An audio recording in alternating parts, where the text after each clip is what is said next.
Өвөрангай аймгийн 15 дугаар баазын 70 жилийн ой. Монгол эх орны өмнө бүтээн байгуулалтын цөм болсон авто тээврийн салбарын түүхийг бүтээлцсэн. Өвөрангай аймгийн 15 дугаар баазын түүхэд 70 жилийн ой тохиож байна.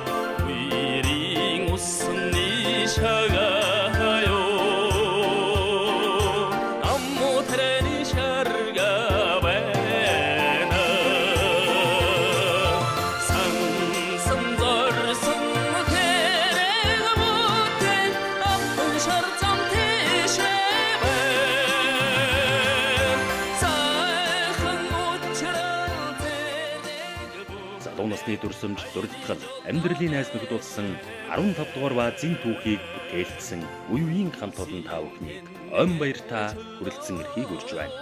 2024 оны 8 дугаар сарын 7-8-ны өдрүүдэд Өвөрангай аймгийн төв Арваа хэр хотод болон